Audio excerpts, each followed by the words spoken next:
What is up YouTube, and welcome to this Snowpiercer video. And boy, this was one hell of an episode, and we finally learned more about Melanie and civil unrest sparked throughout the train. There will be spoilers for this episode, so if you haven't seen it, well, you might want to go see it, come back here, and then check out this review. So if you're new to the channel, please do consider subscribing with notifications on and dropping a like if you enjoyed the video, as it does help us out massively.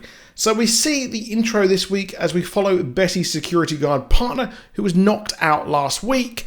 Also, the intro is a look at mechanical failure that will be playing out later in the episode.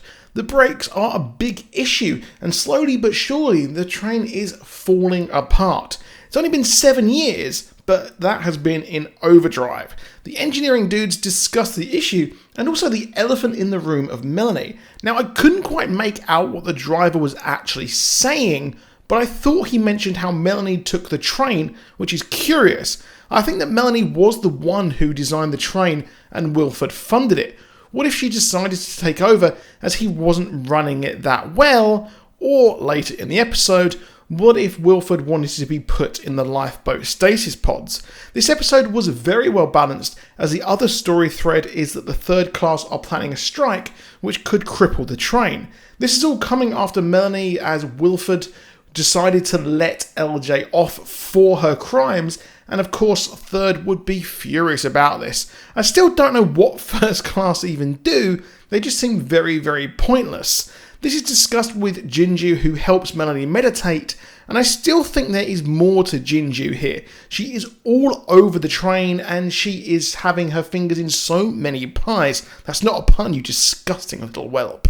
Bess meets up with her partner, who is shown to have some actual depth this episode for once. So it's nice to see him, and the characterization of this episode was just amazing. And to be honest, since last week where we got to see more of the train and less Andre, and more importantly, less murder mystery, which a lot of you in the comments have said you weren't a fan of, well, the show seems to have more, it's a lot more entertaining basically. They put aside the whole knocking him out and releasing Andre thing aside, so they can go and put down the strike in third class as they try to find out who is actually behind it. Now, Bessie's partner is out to get what he wants. He knows it's awful on the train, but he wants to have fun while he's actually doing that. Andre has also awoken with chronal withdrawal and is actually in third class as Melanie goes to speak to that carriage, or the group of carriages there. We know it's serious as it is not her lackey doing this, and she explains that as they did not pay,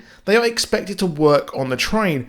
Even in an extinction event, money talks, baby. Now, I thought it was the tail that didn't pay. So in the first episode, we saw everyone rushing the train, and I thought third class did actually have tickets, which is really weird. Maybe they didn't pay and they were given free tickets, but I was under the impression that third did actually have tickets there. So if the strike carries on, then 10 randomers from third class will be swapped with 10 from the tail.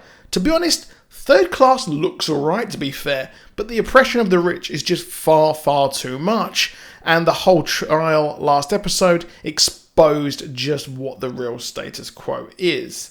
She basically says, "You've got it good, stop moaning." Now, Andre then states to Josie that Mr. WILFORD isn't actually on the train, or at least that's what he's worked out. Mr. WILFORD is actually behind the curtain as Mr. Oz, the wizard there who was revealed to be a total sham. There are 11 cars on the train which have drawers as well, equating to about 400 people that are in stasis, and I'm willing to bet that Mr. WILFORD is in one of those carriages there. And it's mentioned that there's all sorts of nastiness going on with human sort of torture and experimentation.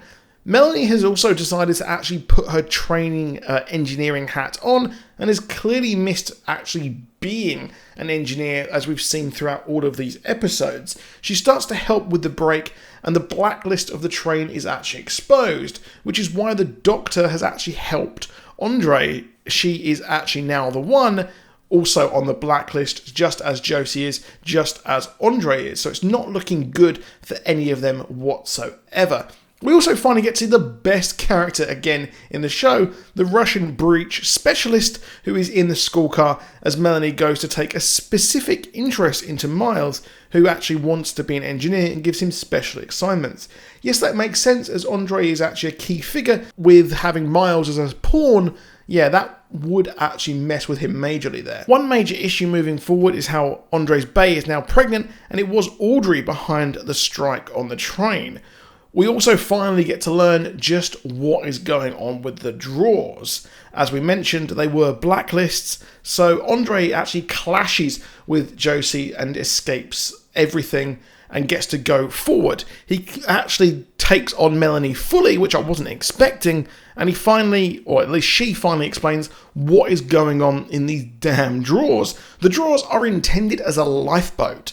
The train is breaking all around them, but if people are in stasis, then life can actually continue once the world is fixed and starting to warm up. Now, in the movie, they tried a chemical thing to send into the sky, but this only exacerbated the Ice Age and made it a lot worse. It was also mentioned earlier in the season that there are bunkers and people have uploaded their consciousness.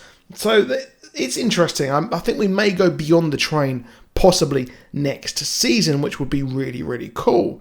Now, each person has actually been picked for their diversity and skills. This makes sense because last week we actually had Melanie talk to the doctor and mention that it is incredibly important for Mr. WILFORD that these drawers actually work.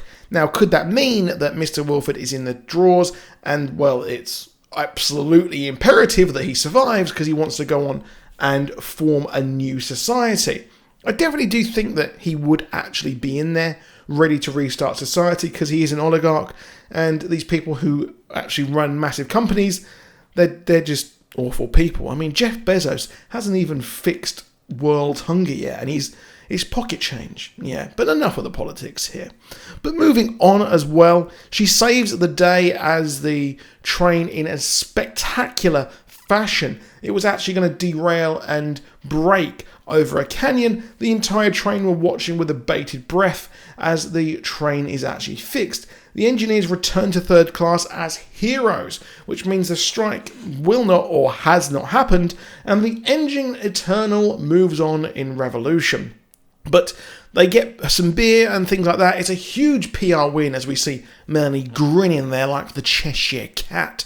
But Andre has now got a place in third or second. I couldn't exactly tell where they actually were as the doctor realises that, well, it's time to actually help them.